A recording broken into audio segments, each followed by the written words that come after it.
It's the Daily Talk Show, episode 577. We've got a special guest in the studio, Crystal Andrews. Welcome. Guys, it's me. Thank you. Winning every argument since 2019. 19. I mean, you've got that winning vibe about you. Thanks, I really appreciate that. No one has ever said that to me. Now I'm a little bit offended. Nobody else has mentioned it. I'm all about winners. You're a winner if you've been able to even write a book, because I don't know if we have the... I want to one day. One day. I didn't say you weren't a winner. No. Just not right now. So you're a writer, a journo, and you've written this book, How to Win Every Argument. Yeah, ambitious title. Yeah, it's very small to be able to win every argument. Look, there are some disclaimers pretty early in the book. It's not every argument, but I think it's a pretty well-rounded look at what most people are talking about right now. The smell is great. I mean, the smell's great. The content's even better. Smell. Yeah. It's some of the hot button topics. Like, can we just, Josh, sure. Words are important. We need to get it right. So just some of the things you're covering, the arguments. Astrology, climate change, free speech, the gender pay gap, home ownership, and it goes on. We're going big. Yeah. Because I always feel that I'm never in a position to talk about anything.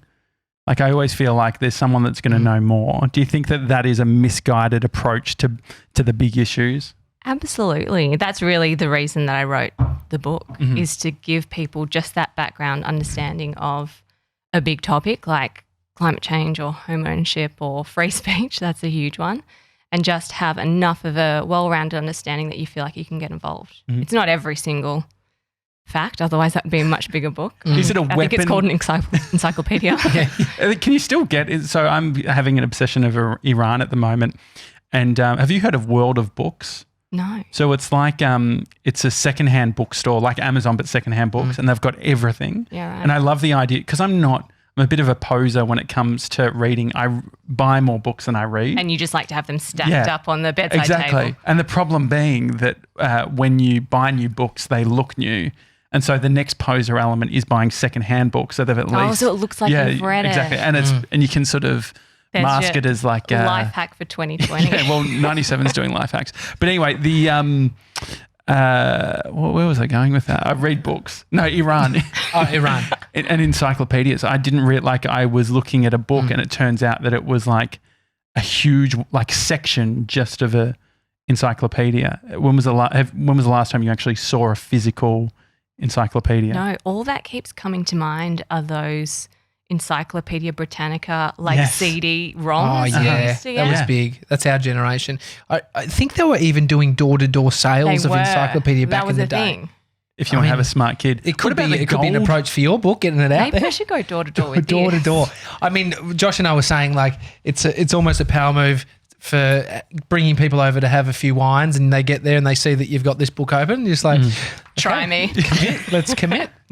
I feel like it's a weapon in the wrong hands, because if you've got a level of confidence, if you read a book like that, is there a risk that potentially you think that you know everything? Look, I don't think that's how the book is positioned. Hopefully that's not how I come across anyway. It's just really about encouraging people to get in there, I think. Yeah. I don't think you can be too confident. Do you think? I mean, I've given it a real hot crack. I don't think Crystal? You can be too confident with these things. Everybody just has the nature of the topics in here is everyone has an opinion. And so everyone's got an opinion, but not everyone's right. But also, I guess there's multiple truths to a single thing. How do you navigate the fact that some things just might be someone's opinion? Well, some things are just people's opinion, right? Yeah. I think there are sections that there are a right and a wrong. Some things are not really contested, like climate change. Yeah. Or Vaccines, exactly. Anti-vaxxers is just an area that researching that blew my mind, because the whole premise of the book is I've gone and found what people say against these kind of commonly accepted topics, I suppose. So you're scrolling these anti-vaxxer forums to see what arguments they put up to say that you shouldn't vaccinate your kids. It's nuts. Yeah, it's crazy. It's absolutely nuts. It's you don't need to vaccinate your kids if you breastfeed them, because that's enough to protect them from every single disease that ever will be. It's no, that's not. That doesn't even hold up to basic logic. And so how do you have conversations, with using that example, when someone has such a strong belief, is it worth having a conversation with someone like that? I think so. I think you should try. Mm-hmm. I mean, don't beat your head against a brick wall trying to go nowhere, but I think you should always just give it a bit of a crack. I liked sort of in the introduction you talking about those moments where you get in an argument with a friend or somebody in your world and you get home and then that's when you realise that, that's what I should have said here. I actually knew that. I was in the moment. I mean, this is the reality. And then online it sort of has this weird place where people are playing in that place where they haven't got the answers but they're willing to just start communicating. So last night I was on Facebook, I just saw a friend post about it was relating to climate change. He said, I'm not a disbeliever that climate change is real, but have a look at this. And it was like the temperatures from the 1950s and there was some like 51 degree days all across Australia. And it was like, and then I just posted a little popcorn emoji because I was like, I just jumped into the comments. Waiting for the comments. It was full on and everyone had a point to some degree. And then I went down a rabbit hole recently watching a guy he's pretty far right talking about climate change and put up a good piece of information that's counter to the climate change argument. Do I believe that climate change is another thing? No. But what I like about this book is that you pose both the sides to give people the opportunity to realise there are actually two sides because you can get so caught in the echo chamber, like when you're going down the anti-vax. These people are just, it's reverberating off the wall that's in front of their eyes and that's how far their information goes of their own argument. Because it just comes straight back to them from their best mate, their person around them. What was the most interesting thing you found outside of the anti-vax one? Because I'm sure that's a huge rabbit hole. Huge topic. What was one that sort of really surprised you about a piece of information that you found people were really believing? That people really just clung on to? They clung on to. I think the free speech one, particularly right now, is huge and it's probably only going to continue to get bigger. And people really believe that free speech means you can say whatever you want to say without consequence, which is like the key bit of that statement, right? Because technically you probably can say almost anything you want to say, but not without consequence. And that was the part that kept getting left off every single argument you'd see to say that free speech was being eroded because, Israel Folau can't post about his Christian beliefs on social media, even though he's got a contract with the Wallabies that has certain values baked into that contract. They were like, well, no, his free speech is being eroded. Actually, probably not in my estimations because it doesn't mean that nothing bad can happen to you just because you want to say what you want to say. When you lean into arguments, what do you expect? Like I can just imagine, say like Christmas time, you got like rallos or whatever with all different opinions.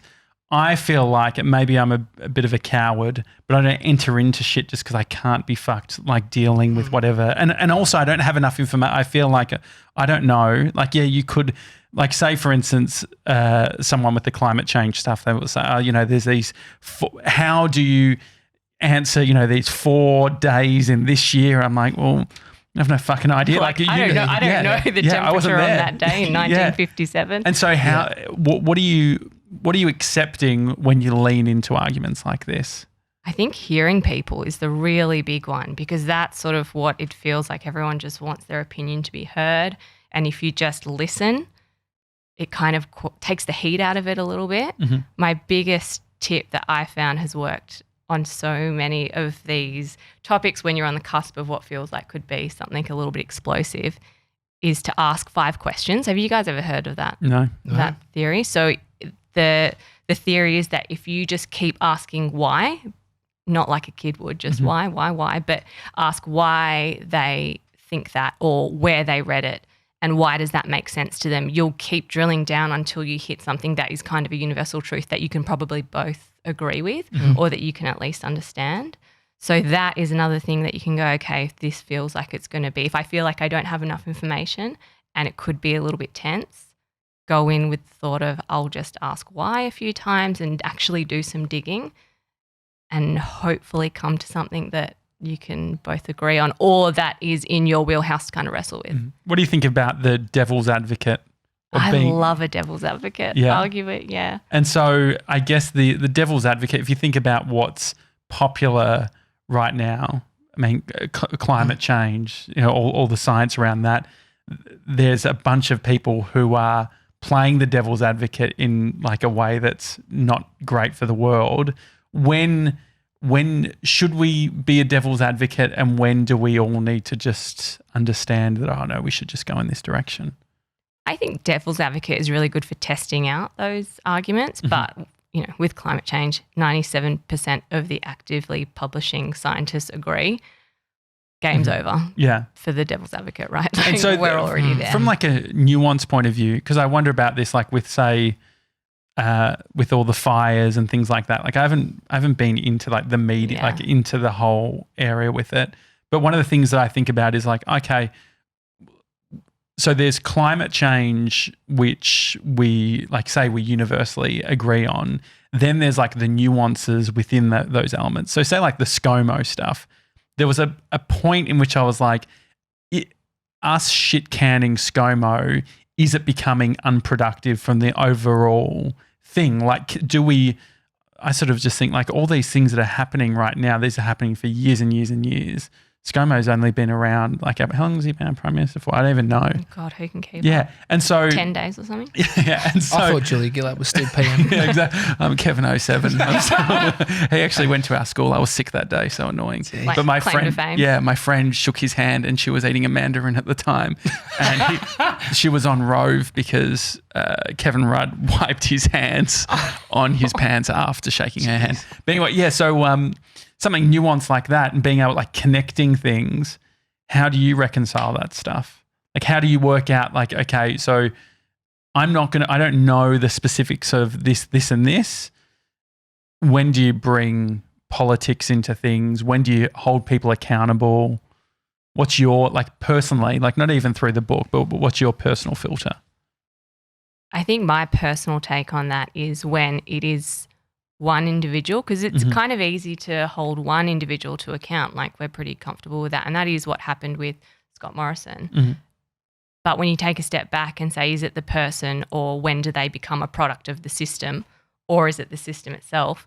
That's when I feel like I want to pull back from you did this, you didn't do this, whatever it is, and go, hang on, is it, what role does this person operate within the system, and how is that shaping what we understand?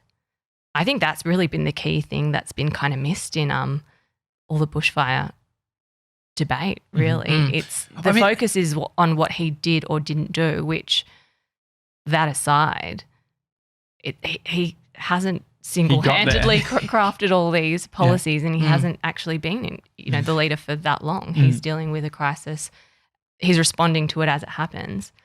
But who are the people behind him? And so he's symbolic almost. He's symbolic to a bigger issue. Do you think we know, like, does the average punter know that when we're doing this, it's done within sort of a symbolic way? Or my gut feeling is no. I don't know how well people really understand how that all works. I don't think that I fully grasp how much it works.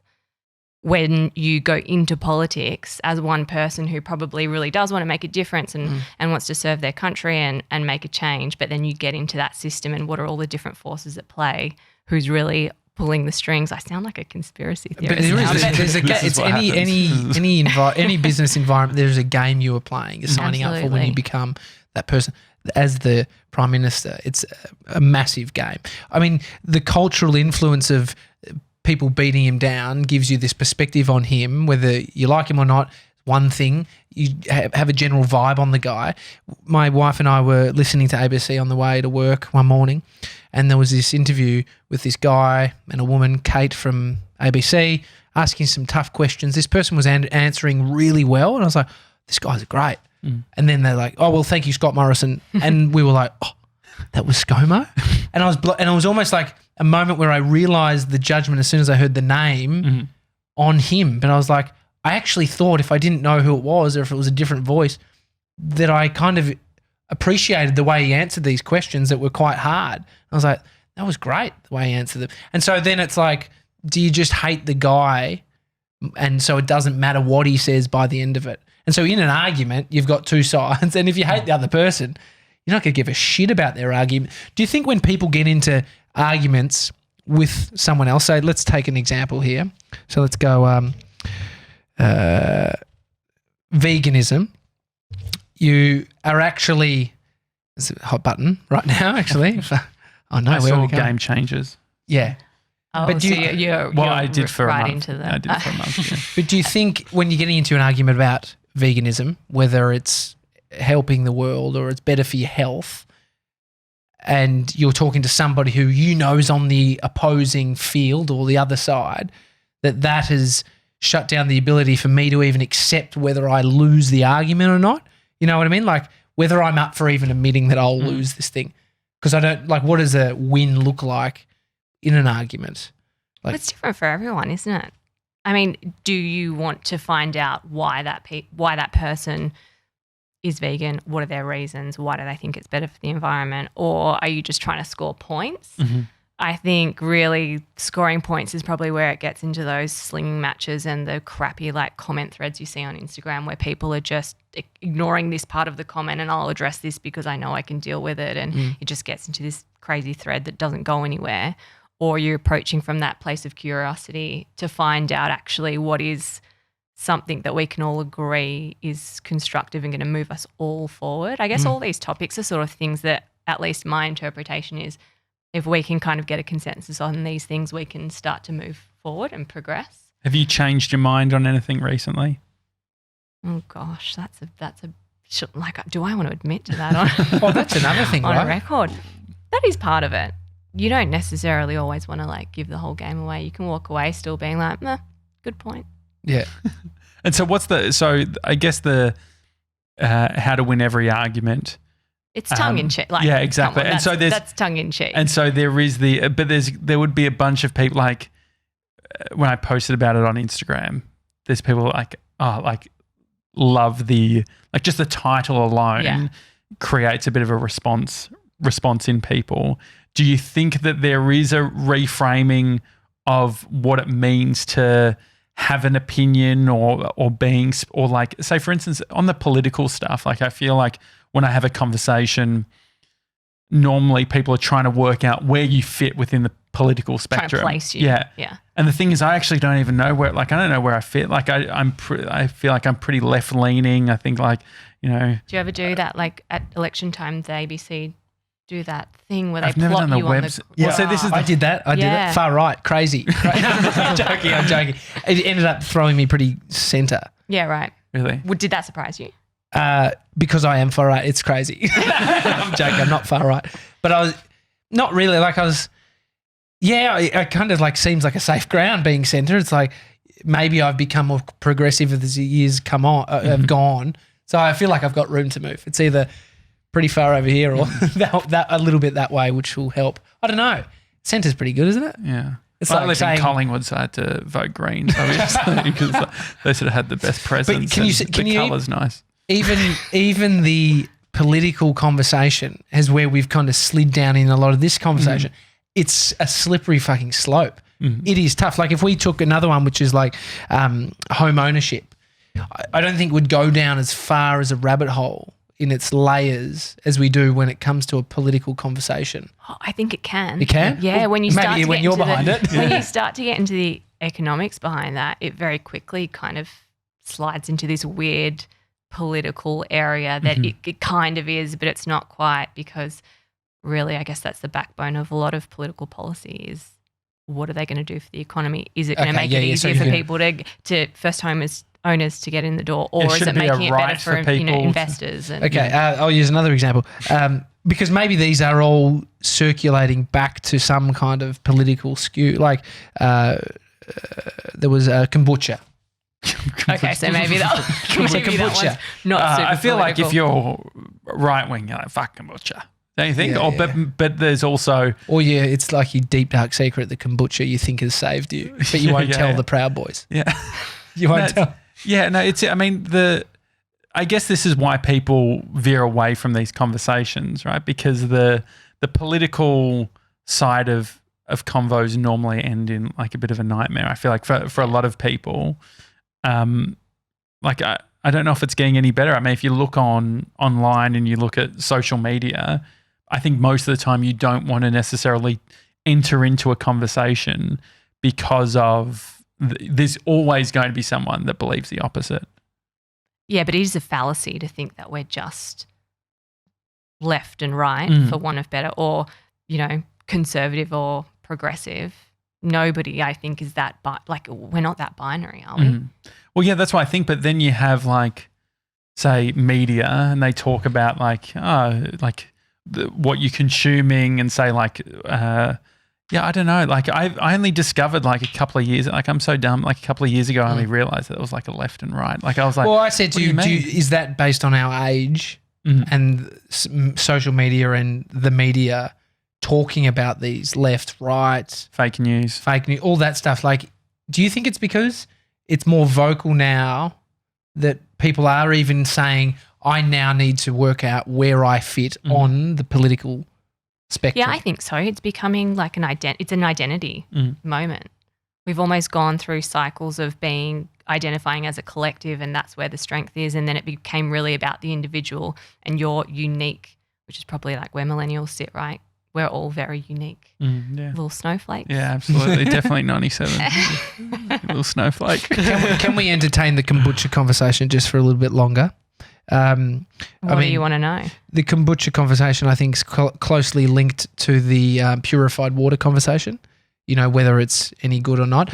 So if you just jump in to see what's inside, it states kombucha, but it doesn't state sort of your approach to it, the two sides. So if you want to just sort of elaborate, you can use the book as cheat sheets if you've... I think I've got a handle. You got it. Good. I didn't want to... You could have had a ghostwriter. All written. Yeah, all written by Crystal. Very impressive, Crystal. So what do you hold up? So for the kombucha conversation, what are the two sides? So the kombucha... I have read it, mind you. You have? So, yeah. Okay, good. So we're all up to speed. Yeah. The kombucha chapter, I guess, is a little bit of it kind of represents health discussions and what we sometimes cling on to as these cure-all health moments. Kombucha is kind of this symbol now, right, for gut health, and everyone thinks that they need to really improve their gut health, and kombucha is full of probiotics, and so you should drink it every day because it's going to be really good for you. I did hear that. I drank it. My stomach somehow felt better. But I'd heard that information. That's a real thing, though. Yeah. I was like, I definitely feel healthy drinking this based on just hearing your top line is all I knew about it. And so I drank the Kool-Aid or I drank the kombucha. And so anyway, so it's not what's the... So then it's about finding out, okay, is that true?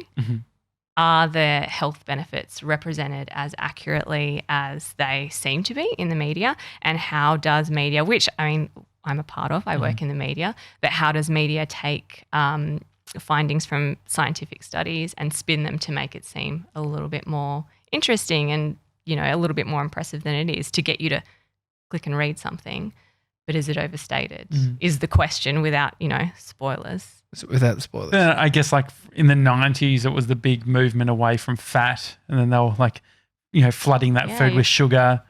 It's we've had low fat movements, no sugar moments, keto. I did keto. I've done all of these. Whole 30. That's a very American one. Atkins, that was Jennifer Aniston made Atkins huge. So we've kind of been through all these different health moments, but are we really any better for it? And then if not, so what's the answer? When people say, the common thing people say is, Josh, just balance, moderation. And then I just yell at them and say, I don't know what balance is. I have no self-control. Yeah, exactly. You don't know what it's like to grow up as a fat kid. That sort of thing. How do you perceive balance and moderation? Well, I'm not really a dietitian. Maybe, I don't know if I'm qualified to answer this. No, you definitely are. Meaning specifically to health or to... No, well, so this is the thing. So how often is the food we eat and all that sort of thing, nutrition, dietary or dietitian sort of conversation versus a set of beliefs? It feels... About what's good food and what's bad food. And, if you have something bad, then you need to go to the gym or you're allowed a cheat day. I just want to know your day on a plate. My day on a plate. So do you know what? I actually could tell you pretty much what I ate every single day, because my partner and I, for the past, this is going on a massive this is good. This is great. That's what you guys do. That's the podcast. Yeah. We have pretty much eaten the same thing every single day for all meals 5 days a week for the past 2 years. Wow. Why? Yeah. Well, Uber Eats just got dialed in. It's just for time and money reasons. And so what's not having to think about what you eat Are you part of the FIRE movement? No. Financially that? independent, retire early. That's why I froze all those burritos. Oh, Are they done, by the way? There's 2 left. It's not bad. And so hang on. So are you a minimalist? Are you trying to go, how can I strip Just having back 5 a bunch meals of a day. stuff? That's not very. Yeah. No, not minimal meals, but just minimal needs, just like the Yeah, same sure. the same thing. output. Yeah. No decision making. Yeah. You wake up in the morning. Do you wear the breakfast, same clothes as well? No, I don't. Okay. That's So what not Steve all the Jobs extra style. time I then spend standing in front of the wardrobe trying to decide what to And wear. so what do you eat? What's the 5 meals a day that's consistent? No, like 5 days a week. Oh, Every 5 days a meal. week. Yeah. Okay, sorry. So you do 3 meals a day? Yep. Okay. What do you eat? And snacks, actually. Okay. Go. You guys into- really want me to go? Yeah, Oh, no, yeah, no, yeah, definitely. So for breakfast, I have Mhm. 2 boiled eggs.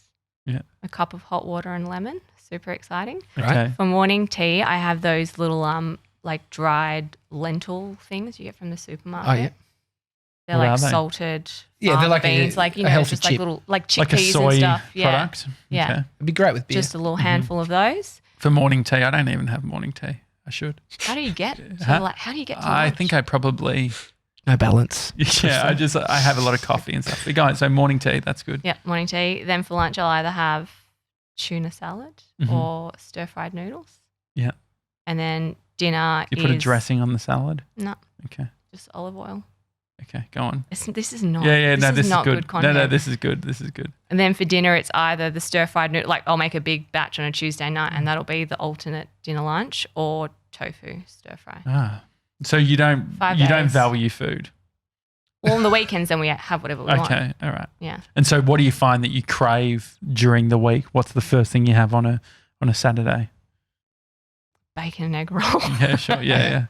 And so Or something like carby and delicious like that. 2 years of doing that Yeah. is Do you know, you don't know, like after about 6 months, you do not after notice 6 it. months. No, you it got is. 6 months of pain. I- You don't notice it. I'm all behind it.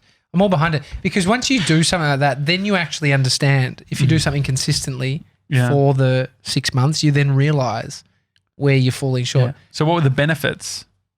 Save some cash.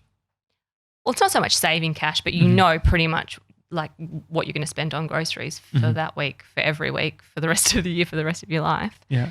And you just don't spend any time thinking about what do I want for dinner? What am I going to make for lunch? Do I have the ingredients for that? Wait, now I've got to go to the grocery store midweek because we want to have, I don't know, whatever random meal. Was that a big thing for you before you started doing this? A lot of time? Yeah, I don't mind cooking. I hate deciding what to make. Hate it. Sounds like If someone a Hello else Fresh if someone else integration. decides, I'll happily cook it, Uh-huh. but I just don't like choosing. No, I appreciate Don't get that. bogged down there. Yeah. I love this as a headline, or it is the title of the book. But when it comes to sort of the media now, we're very headline driven.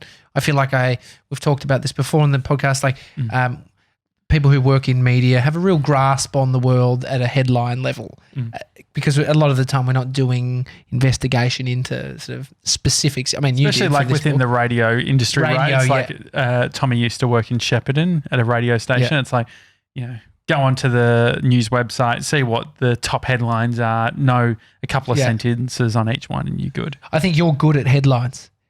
Do you think that's a skill? Yeah.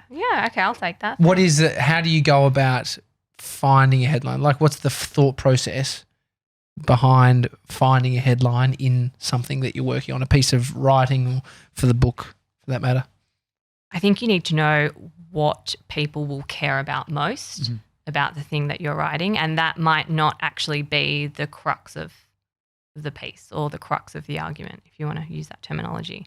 So it's about what's something that's going to grab people's attention, because really we're getting all our news and information from social media pretty overwhelmingly. So it's like a scroll. You need like a thumb stopping moment. Yeah.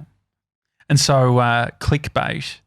So I guess if you have an article and then you find the most interesting bit, it's not necessarily the meat of the article. Media companies considering that, do they want it? Like, do they need to try? Let's say within YouTube, they are sort of promoting, or they want people where they click on something and then consume it for a decent period of time, which sort of reduces clickbait, because if you say one thing and then you click through, then people are going to leave it. what's sort of the internal Yeah, it thoughts still on has that? to be there. Like whatever you kind of put up there as the headline, that still has to be in your content in some way, shape or form, but it can evolve. Yeah. You can kind of take that thought and start to grow it into something bigger that you actually might want to communicate rather than just, having that stated fact quite plain maybe isn't going to get the people to read it that really actually should be reading it. When it comes to feedback, say for instance you put the book out, feedback's a funny thing because if it is negative, it's like one person started an argument but won't let you talk. It's like, or you just decide not to enter back into it. How do you go with feedback and when it is sort of, could be called constructive or Constructive criticism. Constructive criticism doesn't necessarily feel good. What's your relationship with feedback around the work that you do? I love feedback. So if you guys have any feedback on this book for me, he told please you give that it to smells me. good. Well, people don't like, because Tommy's always said to me, people don't like feedback. Because people don't like giving feedback. Oh, yeah. I'll that's always, uncomfortable. yeah. And so, because I'll always say, like, try and position it. It's like, say one bad thing about this. Like, say, like, I just want you in this moment to slam me. If you were, or it doesn't even have to be what you think. What do you think could be a criticism? What could someone say? Yeah. And so do you have ways of framing that when you're writing the book? Were there editors or people involved that you could rely on to provide that? Yeah, so I worked with an amazing editor. She's actually based here in Melbourne, and that was quite a confronting process for something that is so, like, this is my little baby. I've been working on it for ages, and then you give that first draft over to somebody else whose job it is to actually sit there and go over it with a fine-tooth comb and really nitpick at it was quite confronting, but she was amazing. And I think the key is just to, if something feels painful or uncomfortable and it's like sticking in your side, or your gut reaction is to be like, oh no, that's not it. It's more about thinking, why am I reacting this way to that information? Usually it says more about you, doesn't it? Yeah. Well, I think we take the initial gut reaction as the truth, or it's like, oh, I feel this way. Yeah. And so you're saying, like, actually observe that response. Yeah. And to it's see like, if it so then why can do stick. why do I react this way to that feedback? Yeah, I think even any job starting out, like there's a feedback muscle you build, just having, and then there's the internal stuff, but then there's the external feed too. So once you've put out a YouTube video, this goes out, the book goes out, People start then saying feedback. Like at what point? How do you take that? How do you look at that? What's feedback that not necessarily, like, you can't action on straight away because the book's already out there? It's like, too late, guys. Sorry, it's done. Do you all want to read drafts of the next one? I don't know. You just have to. You can't take it all to heart, can you? No. You have to. If you think it's got merit, then take it on board for improving next time, and if not, just let it go. There's not. I don't know. There's not really anything else you can do. And so, how do you set sort of goals or define success when it comes to publishing a book? The number one goal for me was to be really happy with what I put out, and I actually am. I really am. And it's funny, like, as a creative person, I don't know if you guys agree, but it's really hard to then consume the thing that you've created back again. Like, how after you've edited an episode, do you listen to it again? No, I can't. No. We don't edit either. For that very reason, because we can't, like... You can't remove remove yourself from the thing. So the fact that I'm so happy with this and I could happily, like, sit down and flick through it again and read it again is a huge win for me. I've had overwhelmingly positive feedback. Maybe the people who didn't like it are just too scared to say anything. Yeah, I mean, or that's just like that. Or maybe that just means it's hitting the right audience. It's reaching the right people. And I guess with any type of art, it's not for everyone. Yeah. It can't be for everybody. So yeah, I mean, it's interesting when that thought of when it feels good for me, it doesn't matter because then you are trying to analyze that thought to say, is there something wrong with me thinking that it's great, like that I feel good about it? That I'm like happy to rest here and not find like the next thing to make it a little bit better. Yeah, exactly. Yeah, because then that's... Well, there's definitely things I would improve or change, but that doesn't stop me from being happy with the thing that I've produced, if that makes sense. If people have just finished a comms degree or they've done journalism and they're trying to find a job, what does the market look like in 2020? It's a mess. Yeah. It really is. It's really tough. You know, the one thing I actually think I could have done without doing my degree and just getting in to a publisher and start working as an intern and kind of working my way up. I'm not totally sure that you need a degree anymore. Yeah. In media, yeah. in media specifically, obviously there are lots of industries where you really do need those. Yeah. Well, WebMD MD is good. In your section about robots, and it talks about that future of work, having problem-solving skills. Problem-solving skills. Isn't going anywhere. Creativity. Empathy for other people. Knowing how to understand other people. Like those are the things that we're always going to need no matter what the future of our kind of tech world looks like, or at least that's what the experts say that I've read. Yeah. And it's the technical like aspects of things that will get replaced. Understanding human mind and then being a writer or working in media, like doing a psychology degree. So it's even if it's like no degree or a degree to the side that has added value for if you wanted to work with people, you know, be a psychologist. Or you go the other way. It's like you incorporate that into the media landscape, which I think is quite intelligent. I think someone was telling us about that. There's a so if you were to sit down with someone asked for you to get a coffee or whatever, and they say, I want to chat, like I've just finished a degree and I want to be a journalist or I've got these skills. Obviously saying like you fucked up type of thing. So let's try again. Pick a new degree. It doesn't go down super well. So how do you frame those conversations for? Because I guess that like we've got a bunch of listeners who are in that position that have studied journalism or whatever, and they're out at the other end, and now they're like, what? How do I do this?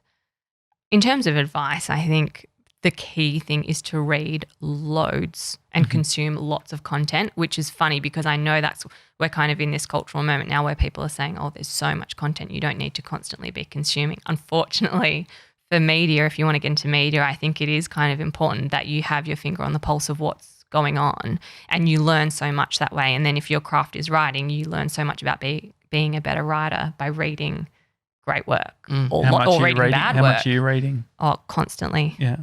Every day. Because there's that big movement at the moment, like, trying to read as many books. There's all these YouTubers who are like, I read 100 books in a year.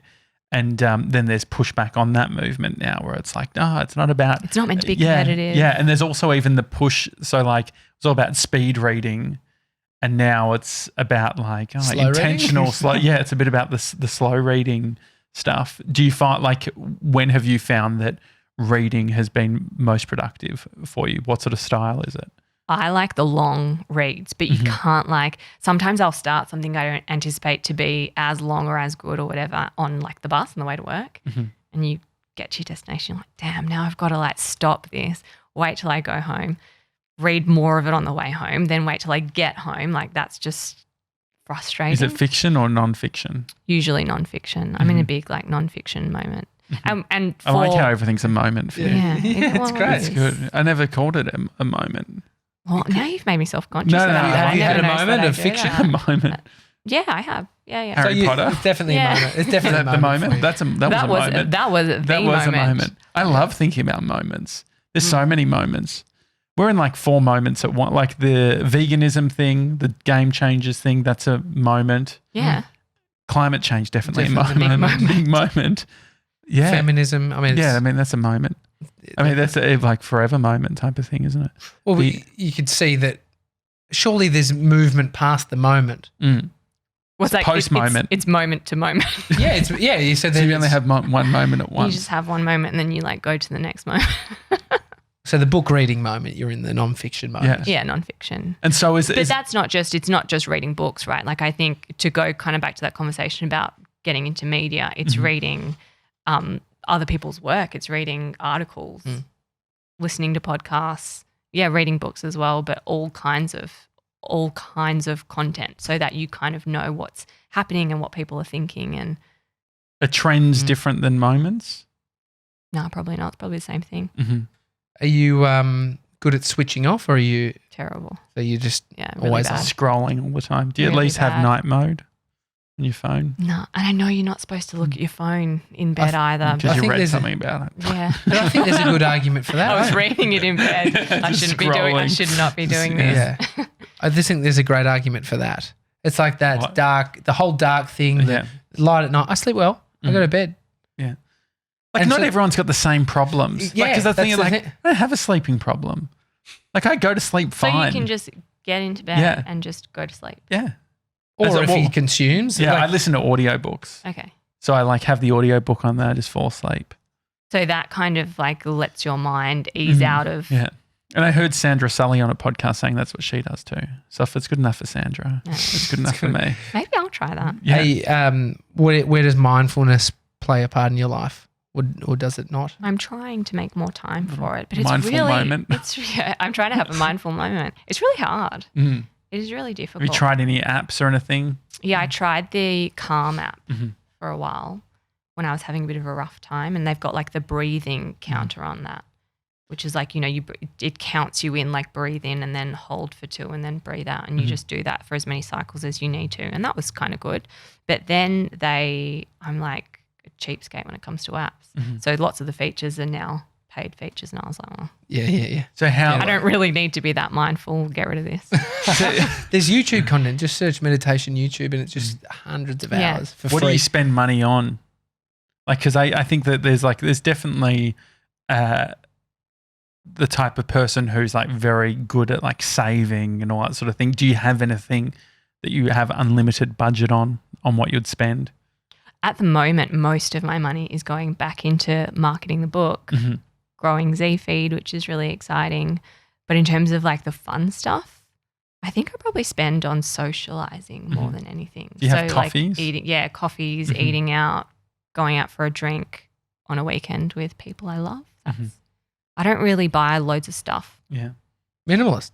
Told you. Yeah. Well, I was thinking. Trying my best. So I was thinking about brands and media and influence and all that sort of thing. I guess you've sort of played in both realms, like from dealing with brands and things like that. Mm.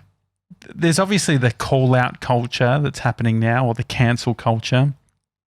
Where do you think it's going to land with all of this stuff? Are we going to get to it? Because if things aren't black and white, I worry that if we start calling shit out, then everything in our world's just going to start to collapse. So we're going to be like, oh, fuck, well, this thing, like this manufacturer is actually doing this thing as well, so we can't do this and we can't do that. Yeah, it's such a fine line between cancel culture or call out culture and encouraging transparency, which is like what I like to think that people's hearts are in the right places, and the reason they're being so vocal is because they actually do want to bring that transparency forward.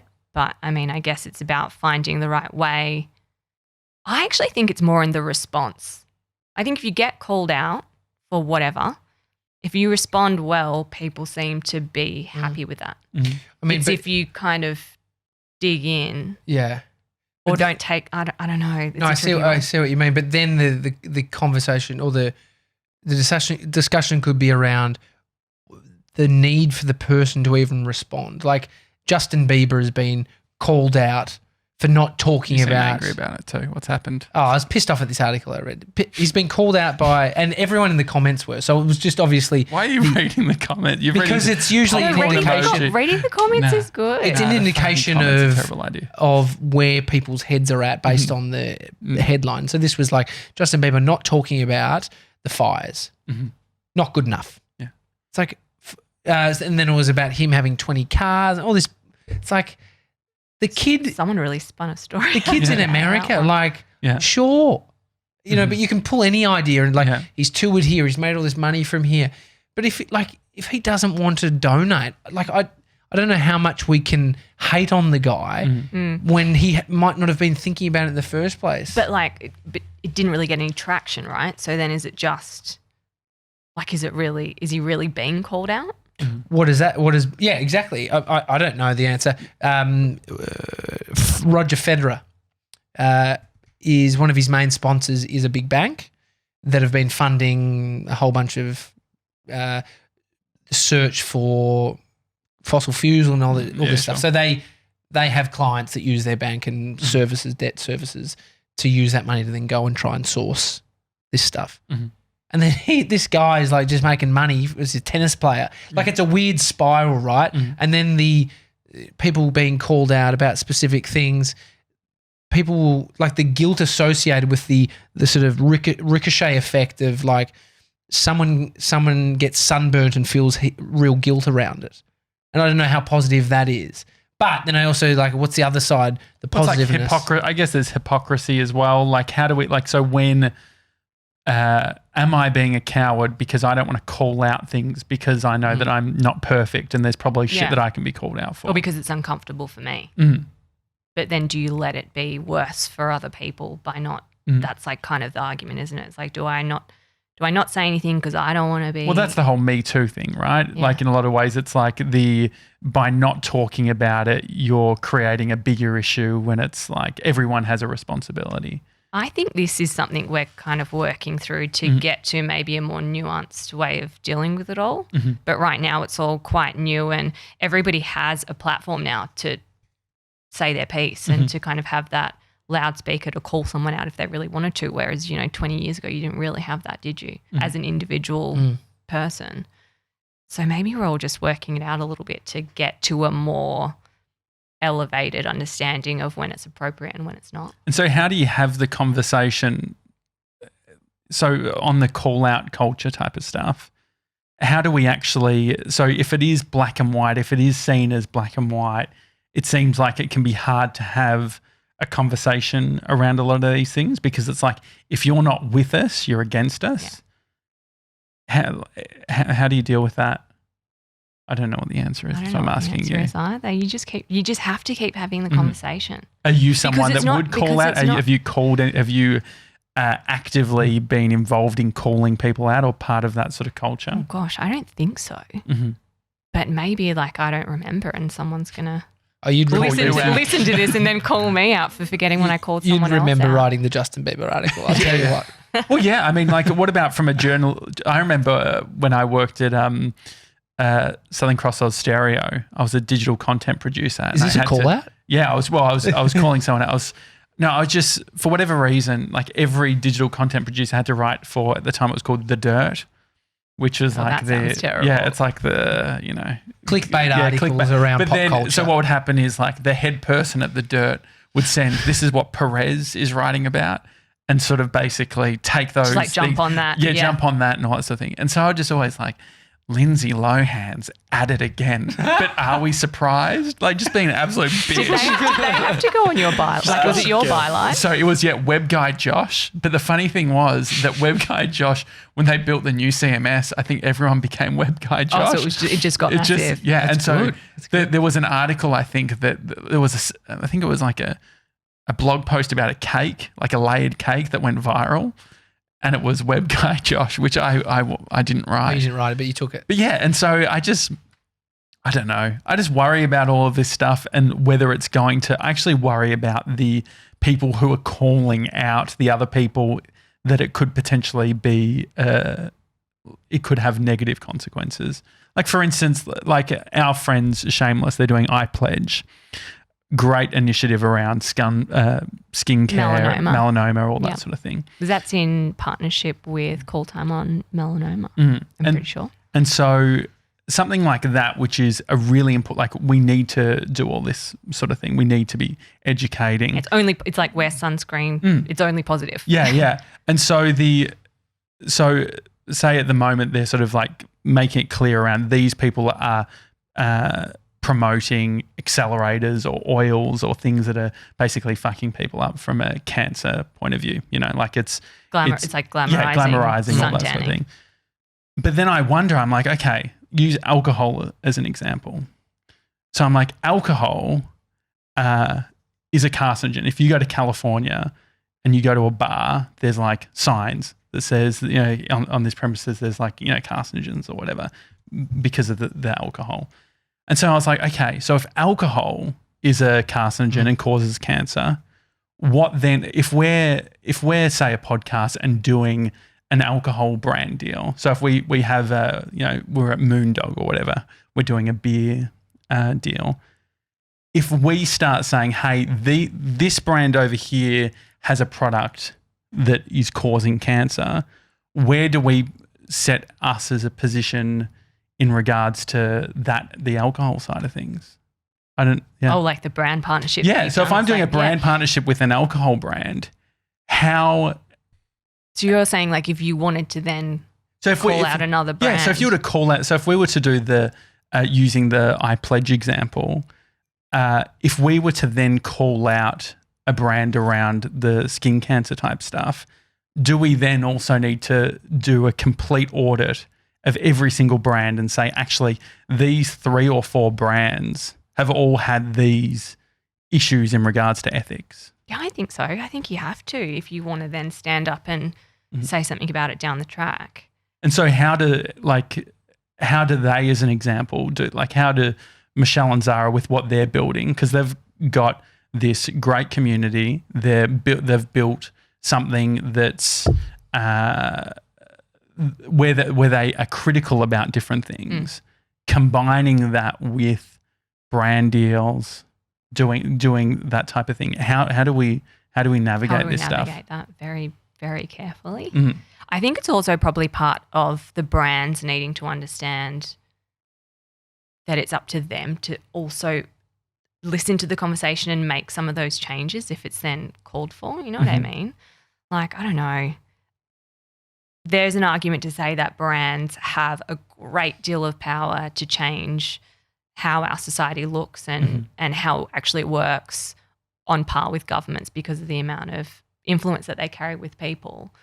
So if we are then encouraging them to kind of make those positive changes, then that could be a good thing. And if you have party with those brands through brand partnerships to have that conversation, maybe they should use it. And so like something like alcohol, like where do you think that fits? It's a hard, like, I don't know. I've been thinking about it, right? And I'm like torn because I'm like, I completely understand where Michelle and Zara are coming from with I Pledge. And I completely, I speak to Brie, my girlfriend, about it, and she's like, oh, like this person's like died of melanoma, or this person like there's real stories that are emotional and connected to this cause. And I guess I just look at it from a slightly different framing, not having heard those conversations and think, and then I go down a rabbit hole of on Cancer Council website, how many people have died of alcohol, like cancer caused by alcohol? That question is almost, there is arguably a responsible way of enjoying alcohol. So is there a responsible way of suntanning? And if not, then that's kind of the line. So it's the black and white. So it's because I guess that's the. But you'd have to know. Like, but then you part have of it's culture. digging. Some of it's like culture as well, right? Which is like, are we uncomfortable as a nation or a society to call out alcohol as being a thing because it's what we do on a Friday night? 100%, definitely. But how deep does it go if you wanted to go to tanning products that don't require the sun but continue the cultural view on tan skin? What's the whole tanning of a can? Like if we're really going to go all in, wouldn't we just say, actually, like the perception, to your point, of having a tan is an aesthetic that we want to. But this is now where like take down the beauty industry. That's where this conversation goes, because it's like, why do you even need to look like you have a tan even though you didn't tan? And so where does it sit in regards to how can we ethically be involved in something like the beauty industry or have connections with the alcohol industry and still create a difference? How do we work out, like, do we just allow that sometimes things are like there is hypocrisy and we can be hypocrites, but that doesn't mean that we shouldn't do something else? Yeah, I guess so. Like you just always got to try and do better. And those are really individual decisions. Like if you guys then decided that, you weren't going to create amazing video content for alcohol brands ever. Like that was a line in the sand that you wanted to draw. Which we're happy with, the Moondog partnership. And all that, Great establishment. Really good. Yeah, I had a beautiful charades. Moondog, what a tipple. No, but I just don't understand. But this is the thing. But like bacon, like that causes cancer too. Everything fucking causes cancer. Everything will kill you. And so I guess that's the point. Is it's just like I just don't know where the line is. Like there is an uncomfortable nature I have to that content that's going out there, and I feel like I'm a bit of a fuckwit. Like I should be just having this conversation with them because they're our friends. But I struggle or feel uncomfortable with the calling out of people, especially individuals like influencers or So brands. you would be more happy if it was just a movement to change the way that we think about things without actually saying it's the call out that I like struggle this, with. but these brands are doing it wrong. And so I think that by saying these brands are doing it wrong, so you kind of just want the public pressure without naming the brands or the individuals to then just have enough public pressure around the topic to get them to change their ways kind of organically. yeah, I don't like. I think if you're willing to call someone out, be ready for someone to call you out. Because it's like you've thrown the first arrow. Yeah. And be ready to be wrong. Mm-hmm. Like maybe not in this instance, but you might not be right. Yeah. So you talked about transparency. I think it's important because if you're not worried about being called out on anything, then or you're willing to have a conversation to see, I fucked up right there. That's pretty powerful. Just owning it. Yeah. And moving on and sort of shifting your belief. Like if we know that beliefs are malleable, we can shift them, for worse or good, hopefully for the good.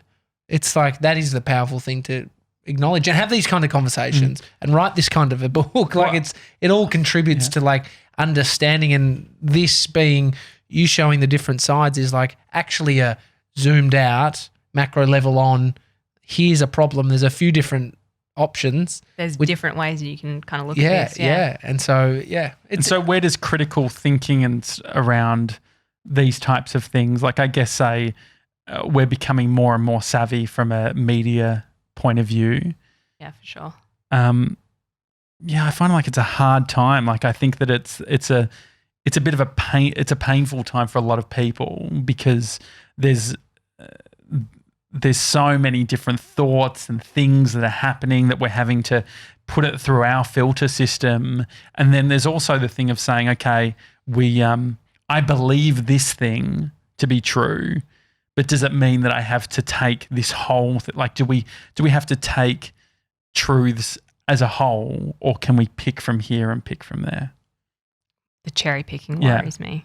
I don't know if you can, but you have to have a really broad understanding of like it in its entirety to know whether or not the bits that you are cherry picking actually do hold true in the breadth. What about disagreeing with friends? So for instance, like we haven't talked about the shameless thing. I've been thinking about it. Are you calling them out? Yeah, it's a slight call out. Can we get this as a snippet? Maybe it's good for brand. Maybe finally we'll fucking get on that Apple Podcast Listener of the Year or some shit. But but like how, like you can disagree with friends, you can have different opinions, and then I worry about things like nepotism and like how do you think that this is all going to be navigated whereas we're producing more content, people are becoming sort of their own media brands. How can they be considering all of these elements? I think it's going to be a great thing because you'll realize the differences within the people in your own circle. Because I know I certainly have a tendency to think that all of my friends and my loved ones think very similarly to the way I do. But if you really have the conversations with them around like these topics, it's definitely not the case.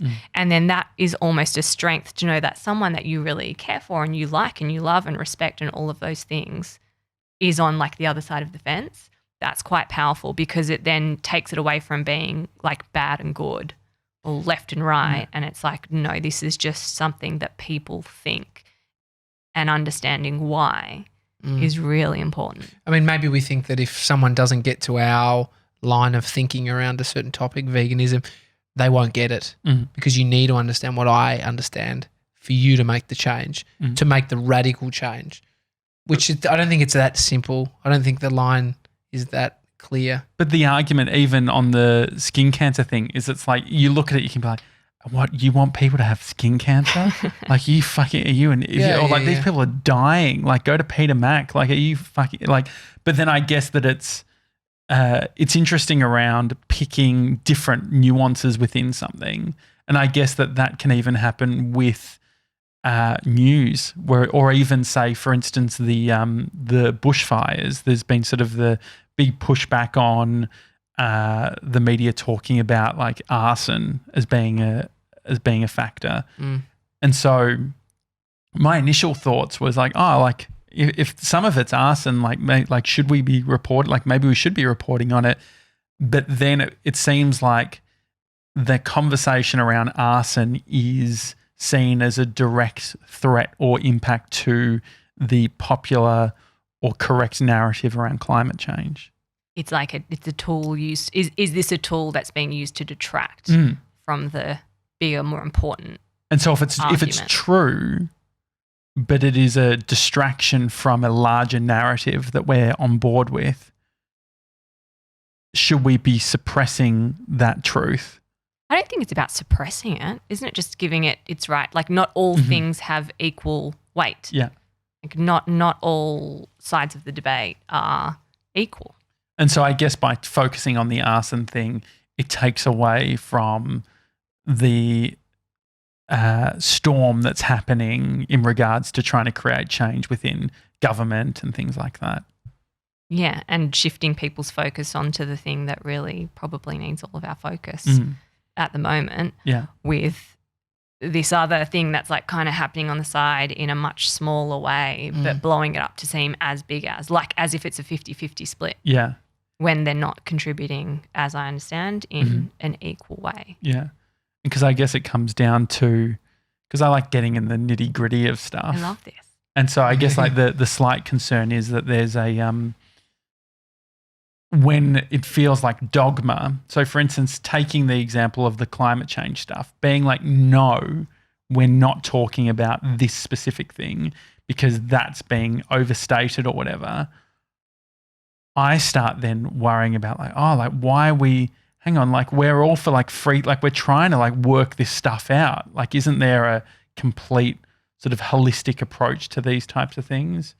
And I don't know the answer. I don't even know. It's like a curly one. Yeah. There's a lot of this really comes back to how the media presents and controls information and not so much whether that is like, without getting into whether that's the right or wrong thing to do, but more about whether people understand that that is how stories can be changed or represented in different ways.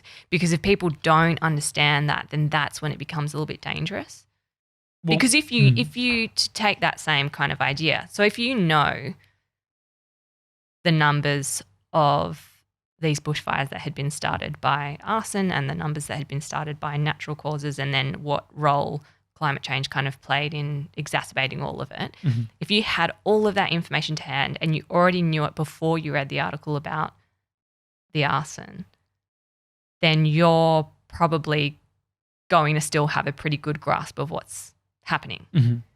But if you don't have all of that information immediately to hand, and the first article you come across is saying this is why it's happening, this is the absolute focus that we should have, and this is what we need to tackle, then the chances are that that's going to lead how you interact with all of the rest of the content and the information that's out there, and kind of lead what you think. What's guiding the narrative? Yeah, that's the risky part, because we only have so much time in a day. You can't we all got to work. You can't just sit there consuming content and try to figure out what's real and what's not.